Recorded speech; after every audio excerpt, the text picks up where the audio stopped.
Bienvenue, je suis Dafa Konaté, la fondatrice de Kellen. Ma mission, c'est de vous parler d'Afrique à travers son art, sa culture et sa créativité. Pourquoi? Parce que je suis persuadée que l'art et la culture sont des vecteurs de communication qui permettent de créer des ponts entre les différentes cultures et les différentes sociétés. Dans cette série d'interviews, j'échange avec des femmes passionnées, des galeristes, commissaires d'exposition, peintres, historiennes, qui nous partageront leur parcours, mais aussi leur expérience en tant que femmes dans le milieu de l'art.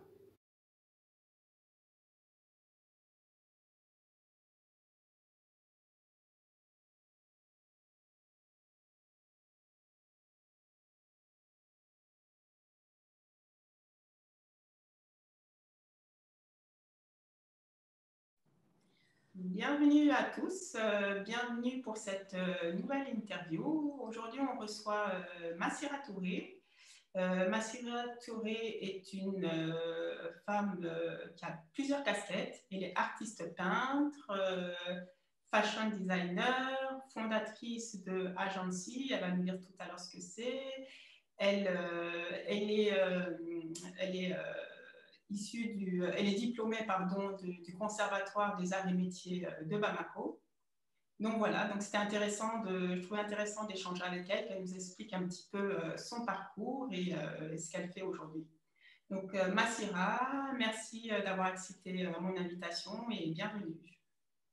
Merci beaucoup, Dafa. Bonjour à tous et merci beaucoup pour cette opportunité. C'est un plaisir pour moi d'être là. Avec plaisir. Je vais te demander de te présenter, de nous parler un petit peu de toi, de nous dire d'où tu viens, où est-ce que tu es aujourd'hui et également de nous parler de ton parcours. D'accord. Alors, à l'état civil, je m'appelle Massira Touré. Je suis peintre. Je vis au Mali. Alors, je suis fondatrice de la plateforme Agansi. Je travaille également je travaille pour un programme qui finance les activités culturelles, les projets des artistes et des organisations culturelles. Je crois qu'on aura le temps d'en parler. Je dois parler de mon parcours, c'est ça? Et qu'est-ce qui t'a amené dans le milieu artistique? Comment tu es arrivé dans le milieu artistique? Ok, alors mon histoire avec l'art a commencé quand j'étais au lycée. Parce que c'est vrai que si je savais dessiner dans les petites classes et tout, et que j'aimais faire ça, je ne savais pas en fait que c'était un métier à part entière. Donc c'est lorsque j'étais au lycée que j'ai découvert l'art en tant que métier en fait. Donc, c'est grâce à un professeur qui organisait des ateliers de jeudi soir avec les élèves qui étaient intéressés par le dessin. Donc, naturellement, moi, je faisais partie de ce groupe-là. Et chaque jeudi soir, on se retrouvait au lycée Prosper et on apprenait en fait le dessin, la peinture, autrement que ce qu'on avait dans le programme scolaire. Donc, on sortait, on partait visiter des expositions. On recevait aussi des artistes confirmés dans l'atelier qui nous expliquaient leur parcours et tout. Donc, c'est un peu comme ça que j'ai découvert l'art. Et tout de suite, je me suis dit que c'est ce que je veux faire. Et du coup, après mon bac, je suis d'abord allée à l'université parce que l'art, en fait, quand on veut faire ce métier-là, son gagne-pain, on n'est pas tout de suite compris par sa famille. Et moi, avant de découvrir l'art, je voulais être interprète. J'étais passionnée par les langues. Donc, je faisais la série LLT, langue et littérature. Donc, je voulais devenir interprète. Et mes parents ont dit, non, tu ne vas pas changer les chemins, tu ne vas pas faire l'art. Tu vas continuer avec ton anglais comme tu l'as toujours rêvé. Du coup, je suis allée d'abord à l'université de langue où j'ai appris anglais bilingue. J'ai fait 4 ans là-bas. Après, j'ai dit à mes parents, OK, moi, c'est l'art que je veux faire. Et en fait, avant que je ne finisse à l'université des langues, je voulais arrêter d'aller faire le conservatoire. Ils m'ont dit, Niet, si tu veux faire l'art, il faut que tu finisses d'abord avec la fac de langue. Donc, j'ai dû finir la fac de langue et ensuite aller faire le conservatoire. Du coup, j'ai eu un master en art plastique. Et voilà, et j'ai eu la chance quand j'ai fini. Dès que j'ai fini, j'étais meilleure de ma promotion et j'ai été retenue à l'école comme professeure assistante. Et je donne les cours de peinture au conservatoire à temps partiel. Jusqu'à présent? Donc, Oui, jusqu'à présent. Des cours de dessin. Donc, ça, pardon? Cours de dessin? Cours de dessin et peinture. D'accord. Oui. Donc, alors, quand j'ai été intégrée enfin le monde de l'art, j'avais un rêve fou, hein. C'est celui de voyager à travers le monde, faire des expositions, comme les artistes qu'on recevait à l'atelier au lycée. Abdoulaye Konaté, Ismaël Diabaté, Amadou Sanogo, Souleymane Ouelegem. Donc, après, c'est des gens qui sont devenus mes professeurs, mes amis, mes grands frères, mes coachs. Voilà, donc je les voyais beaucoup voyager, exposer partout et ça faisait partie de mes rêves en fait. Et donc, quand je suis rentrée dans ce milieu, j'ai compris que c'était pas en un claquement de doigts qu'on peut se lever et exposer partout. C'était beaucoup de travail et j'ai compris aussi que les arts visuels n'étaient pas compris dans nos pays et que c'était très difficile pour un jeune de se lever juste avec ses rêves et de conquérir le monde. Donc, il y avait très peu d'opportunités qui s'offraient à nous en tant que plasticiens de pouvoir voyager. Moi encore, j'ai eu un peu de chance parce que pendant mes années école, j'étais assez curieuse, je participais à des ateliers, au festival. Ça m'a permis de travailler avec plein de centres culturels ici au Mali et aussi d'exposer dans quelques pays africains. Donc, mais j'avais cette envie-là de sortir, d'être connue à travers le monde et à travers mon art.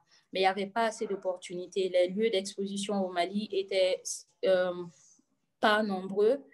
Et voilà, donc j'ai décidé donc en 2016 de créer une plateforme qui va permettre aux plasticiens de s'exposer en fait, mais d'une autre façon.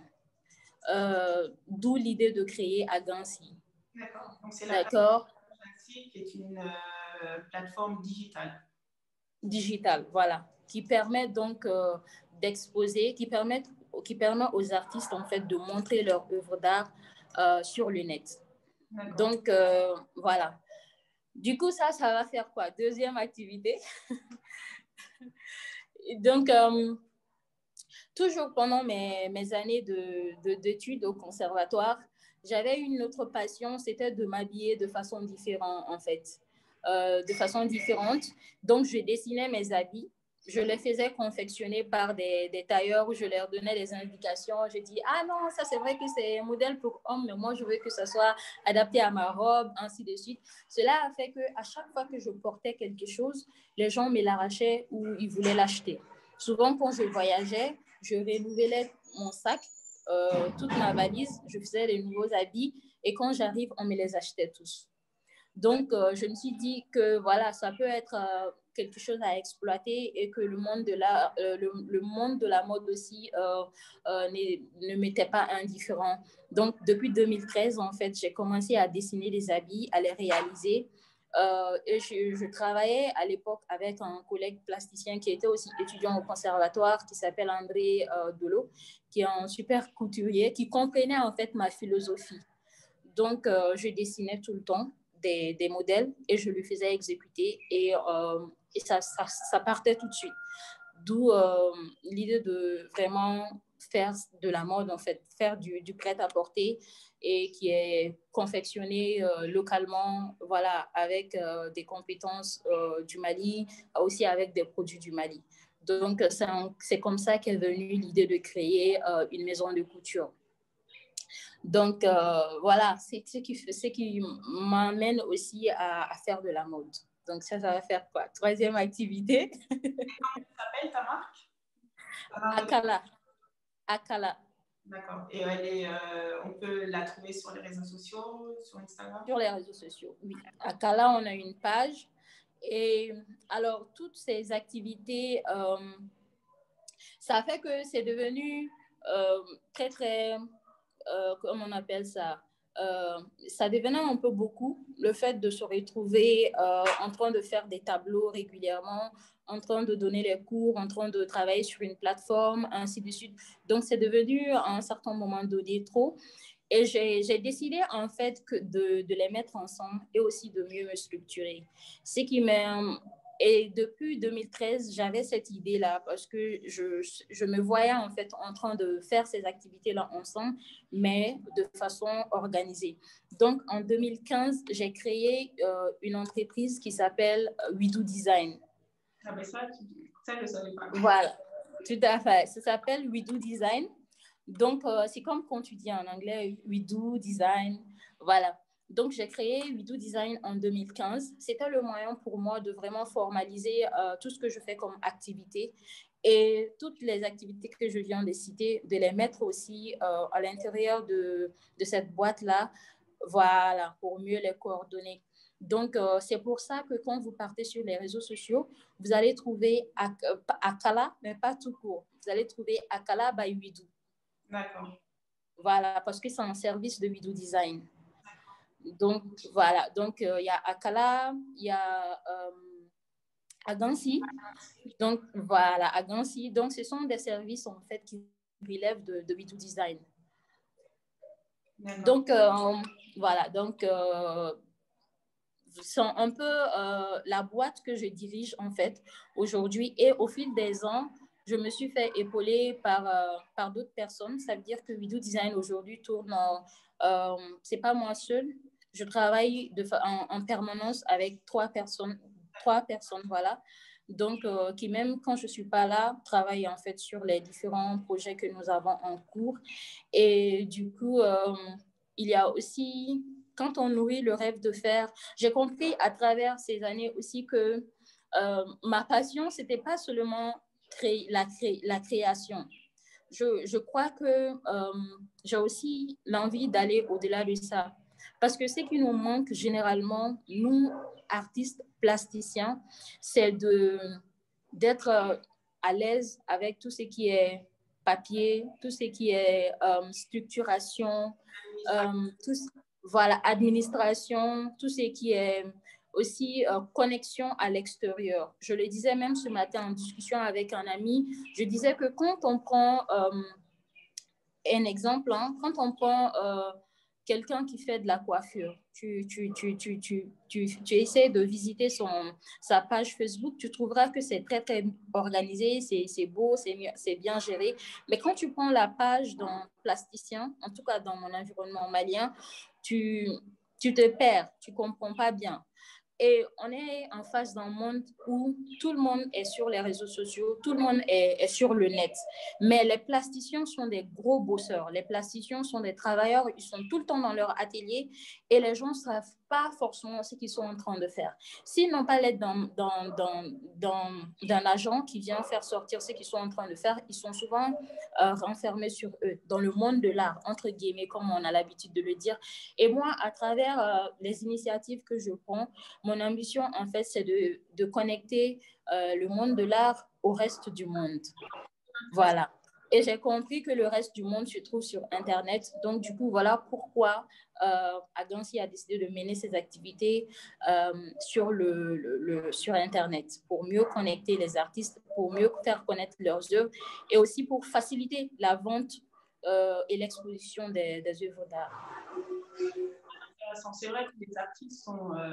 alors, pas tous les artistes, mais beaucoup d'artistes ils sont dans leur atelier, en fait, et ils se concentrent vraiment sur leur création. Et après, tout ce qui est vente, c'est quelque chose qu'ils ne maîtrisent pas et qui ne les intéresse pas toujours. Ils relèvent d'une autre personne. Voilà, c'est pas ce qui les intéresse.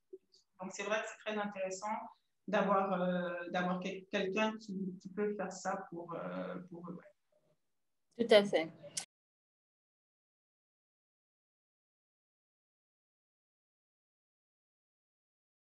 Alors, il y a un aspect aussi que je trouvais important que je voulais évoquer, c'est le fait qu'en 2017, en fait, Agansi, on a lancé Agansi en 2017.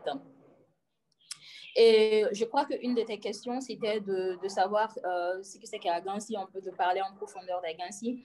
En fait, Agansi, c'est un site web d'exposition, de vente, d'exposition et de vente d'œuvres d'art en ligne. D'accord? Donc, ça a été lancé en 2017. Et j'ai eu la chance quand j'ai décidé en fait d'ajouter à ma création tout ce qui est je vais dire, entrepreneuriat, parce que c'est un peu ça ce qui se cache derrière. J'ai compris que en fait, on avait besoin de... C'était un monde aussi dans lequel il faut s'immerger, il faut comprendre, il faut chercher à savoir. Donc, c'est quelque chose en fait à apprendre. Donc, c'est pour ça que en 2017, on a lancé Agansi. Je n'ai pas eu beaucoup de soucis à rassembler les artistes, à faire accepter le concept, à diffuser le concept en fait. Il n'y a pas eu trop de difficultés. Ce sont des artistes maliens essentiellement ou bien oui. pas du tout africains? Oui, oui. Pour un départ, on a vraiment décidé de... Parce que c'est le milieu que je maîtrisais, en fait, l'environnement que je maîtrisais. Donc, je pense qu'on s'était donné comme objectif de vraiment aller avec les artistes maliens. Et je crois que pour le futur, on pourra ouvrir sur le reste de l'Afrique et aussi du monde. Donc, pour un départ, c'était vraiment focalisé sur le Mali. Alors, lorsqu'on a lancé, je me suis personnellement rendu compte que ce n'était plus une question de création, une question de connaître la production des artistes ou connaître les artistes. Ça allait au-delà de ça, en fait. Donc, j'ai eu à faire plein de formations. Déjà, depuis 2016, j'avais commencé et j'ai eu la chance de participer à un programme initié par Unifam et Impact Hub, donc qui s'appelait Filles Éthiques, donc qui a encouragé en fait les femmes qui avaient des projets dans le secteur du numérique. Voilà, donc cette formation m'a vraiment ouvert les yeux et m'a permis en fait de comprendre ce que je voulais faire exactement. Et ce n'était pas seulement aider les artistes à avoir de la visibilité, mais c'était aussi faire de l'entrepreneuriat comme il se doit. Donc, après cette formation, on a développé les sites, on a lancé les sites, mais j'ai aussi eu la chance d'être sélectionnée pour le programme du gouvernement américain qui s'appelle Mandela Washington Fellowship, le YALI. Donc, en 2017, j'ai donc j'ai eu cette bourse-là où je suis allée aux États-Unis et j'ai étudié pendant 6 semaines dans une université qui s'appelait Bethlehem et qui est spécialisée dans l'industrie et tout. Donc, cette formation m'a permis d'être en immersion avec 24 autres entrepreneurs africains, surtout dans l'industrie créative. Donc, ça m'a permis de voir, d'encore mieux structurer ce que je voulais faire. Et j'ai pris aussi beaucoup d'autres formations parallèles à ça. Et toute cette expérience m'a aidé à comprendre que si l'on a une ambition ou un rêve dans un secteur bien donné, il est important de chercher à connaître ce secteur-là. Il est aussi important de se former et de comprendre en fait l'entrepreneuriat. Parce qu'aujourd'hui, quand on suit les conférences, quand on regarde, on écoute les coachs, on écoute tout ce qui se dit dans les médias, on pense que l'entrepreneuriat est aujourd'hui la solution pour la jeunesse pour changer de vie. Mais on oublie en fait de dire aux jeunes que un entrepreneur, c'est quelqu'un qui a des factures à régler en fin du mois. C'est quelqu'un qui a des collaborateurs à entretenir parce que même si tu n'as pas de salaire en fin du mois, il faut que tu payes tes salariés. Un entrepreneur, c'est des rapports, c'est des comptes à rendre à des partenaires, c'est des deadlines à respecter. C'est aussi un produit de qualité à mettre sur le marché. Donc voilà, moi, j'ai pris en fait du temps, du recul pour maîtriser ces paramètres-là et je crois que c'est l'occasion pour moi d'aussi faire passer ce message-là pour que les gens prennent en fait le temps de comprendre ce dans quoi ils veulent se lancer. Voilà, donc et ça m'a permis en fait de faire une pause et vraiment de mieux comprendre ce domaine-là. Et c'est quelque chose qui m'a beaucoup aidé, qui m'a beaucoup aidé. Et après quelques mois de pause, je me suis retournée et je suis allée voir mon partenaire naturel. Tu me permettras de faire un coucou à l'agence Woolings ici. Qui, à travers son directeur, M. Gabriel Alassane Traoré, depuis le premier jour qu'on s'est rencontrés et que j'ai parlé de Agansi, a dit que ce projet, on l'accompagne les yeux fermés. Donc, jusqu'à aujourd'hui, avec toute son équipe, c'est des gens qui sont disponibles pour Agansi et qui développent en fait les sites web. Donc, je suis retournée les voir et j'ai dit, il faut qu'on redynamise le site, mais avec cette fois-ci beaucoup plus de solidité en fait. Et c'est pourquoi maintenant, si vous allez sur le site, vous trouverez que c'est en construction. Et donc, voilà. Donc, c'est-à-dire qu'on est en train de refaire toute la structuration, on est en train de travailler dessus et tout. Et aussi, un autre côté de l'entrepreneuriat, c'est la non-accessibilité aux jeunes qui n'ont que leur idée, en fait, d'obtenir des fonds. Donc, ce n'est pas très, très évident tout de suite d'avoir des fonds, d'avoir des personnes qui vous aident tout de suite et qui vous permettent de démarrer. Donc, moi, j'ai aussi rencontré j'ai aussi été mis face à cette réalité-là.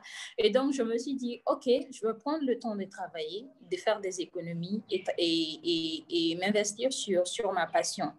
Et depuis l'année dernière, c'est pour cela que je travaille comme administratrice sur un programme qui finance les organisations et les artistes dans le secteur culturel. Qui s'appelle Fonds Maya.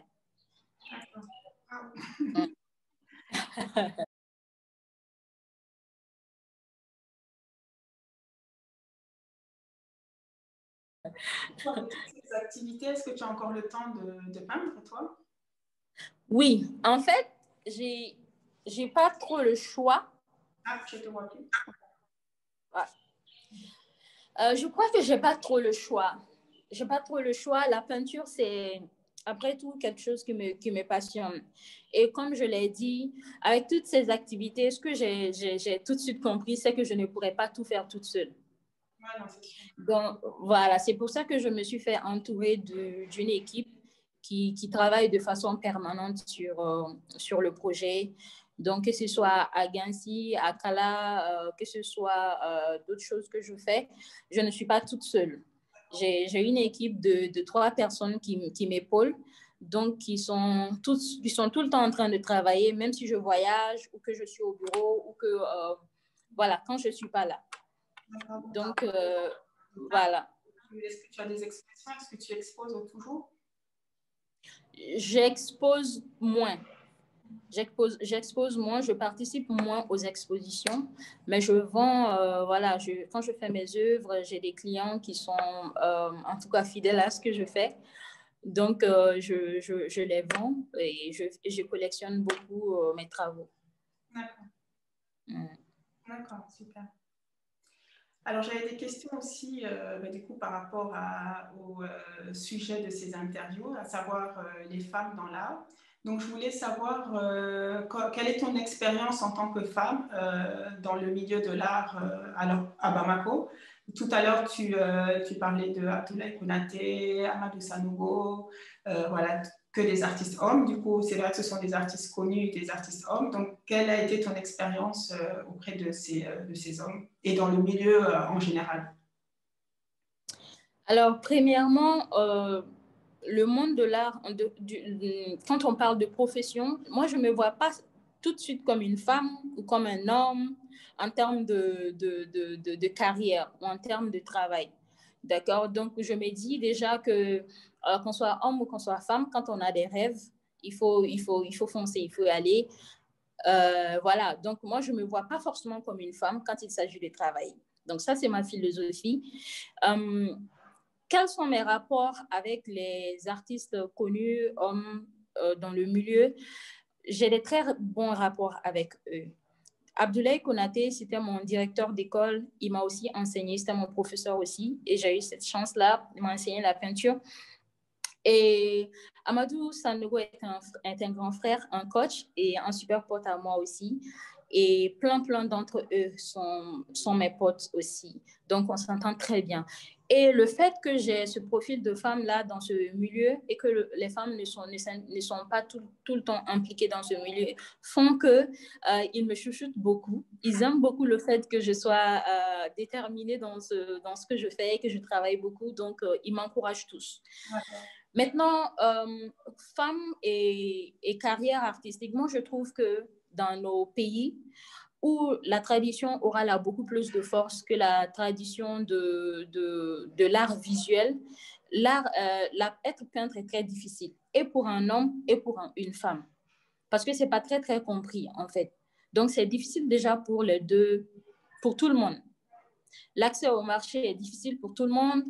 Et déjà, le métier, si, est particulier, en fait. Donc, ça, c'est la première chose. Et être une femme, ça, c'est difficulté partout dans le monde. Les femmes ont toujours sont toujours vues comme des personnes exceptionnelles quand elles embrassent certains métiers. Tu dis que tu es peintre. Moi, quand j'étais encore à l'école et que je faisais des prestations pour les gens, quand je peignais sur les murs, les gens, il y a une foule qui était derrière moi en train de regarder. Mais comment se fait-il que c'est une femme qui fait ça? Voilà, donc je crois qu'on a grandi dans un environnement où on ne voit pas vraiment les femmes embrasser ce genre de métier. Moi, je crois que c'est un rôle pour nous aujourd'hui en tant que rares femmes qui sont dans ce métier. Au Mali, ici, il y a Mariam Ibrahim Maïga, il y a moi, il y a quelques-unes en fait. Donc, je crois qu'on a ce devoir-là de montrer aux plus jeunes que ce n'est pas diabolique, ce n'est pas extraordinaire d'être une femme et d'être dans ce métier. On se doit de bosser dur, de briller pour que les autres puissent nous voir comme des références et qu'elles puissent aussi croire au fait que c'est un métier qui est aussi fait pour les femmes, que après tout, quand il s'agit de travailler, il s'agit beaucoup plus de ce qu'on a dans la tête que qu'on soit femme ou que l'on soit homme. Et donc, c'est pas quelque chose qui t'a freiné dans ton de continuer dans cette voie-là? Non, pas du tout. Ça ne m'a jamais freiné. Et voilà, j'ai toujours eu le soutien de mes amis, de mes camarades. Quand j'étais à l'école, au conservatoire, j'étais la seule femme de la classe et on était 11 ou 12 même. Donc, mes camarades, ils me supportaient beaucoup. Et voilà, dans tous les ateliers où je pars, il se trouve qu'on est 2 ou 3, maximum 4 femmes. Et j'ai toujours eu ce support-là de mes collaborateurs et ça m'a encouragée. Et j'ai aussi toujours eu envie de montrer à mes petites sœurs, aux autres femmes, en fait, que ce n'est pas parce qu'il y a jamais eu beaucoup de femmes dans un milieu que ce n'est pas possible. Tout dépend en fait de ta capacité à travailler, à produire des œuvres de qualité. Voilà, tout dépend en fait de la compétence. Et ça, on ne naît pas avec. Il faut chercher, il faut comprendre, il faut étudier, il faut toujours avoir la main dans la chose. D'accord. Et est-ce que tu peux nous parler de ton travail à toi, de ton inspiration? Et est-ce qu'il y a une représentation particulière des femmes dans tes œuvres? Alors, mes œuvres sont la plupart du temps inspirées des peignes traditionnels. Je suis beaucoup aussi intéressée par les peignes traditionnels parce que dans mes recherches, j'ai compris que nos mamans, avant, nos ancêtres, en fait, s'appuyaient sur cet objet-là pour éduquer les jeunes filles, pour éduquer les filles. Quand on part dans les villages ou quand on redescend dans notre éducation d'antan, on se servait du pagne pour communiquer, pour éduquer la femme, pour passer des messages, pour faire plein de choses. Et aujourd'hui, on a perdu cette notion, à peine si l'on sait qu'un pagne a une signification. Donc, moi, dans mes recherches, j'ai découvert que c'était un outil qui était utilisé, en fait, pour éduquer les femmes. Donc, j'ai décidé de me concentrer là-dessus et je m'inspire et des peignes traditionnels. J'essaie aussi de passer des messages pour que les gens ils se remémorent, en fait, de cette manière d'éducation. Et cela fait que mon travail parle beaucoup des femmes et surtout des jeunes filles. Parce que voilà, notre société d'antan était organisée de sorte que chaque âge avait son accoutrement, avec son pagne. Et à travers l'habillement d'une femme, tu peux savoir si elle est veuve, si elle vient d'accoucher, si elle est, voilà, et ainsi de suite, si elle a une coépouse, etc. Donc, il y a tous ces paramètres-là. En fait, c'est les choses en fait, qui doivent nous servir aujourd'hui de bibliothèque. D'accord? Et on doit puiser dans ces choses-là. Moi, je pense que j'ai trouvé le moyen en fait, de transcrire ces choses-là dans mes toiles pour contribuer en fait, voilà, à tout à fait. Pour contribuer à l'éducation de la jeune fille. Parce que je crois que la stabilité de nos familles dépend de la femme. La stabilité de la famille dépend de la femme. Si une femme est bien éduquée, je pense que l'équilibre de la famille est retrouvé. Et si toutes les familles sont équilibrées, je crois que nos communautés seront équilibrées et que le monde connaîtra un peu plus de paix. Ouais. Essayons d'être positifs. C'est dur, hein, c'est ouais. C'est chaud, hein? Ouais, c'est un peu dur. Ouais. Mais c'est très intéressant comme travail. Donc, il y a vraiment un travail de recherche, en fait, dans tes œuvres. Ouais. C'est très intéressant. Et du coup, pour parler de choses négatives, est-ce que l'impact, est-ce que tu as eu un impact par rapport à la crise sanitaire dans tes différentes activités? Oui, particulièrement sur la maison de couture et aussi sur les activités de agency.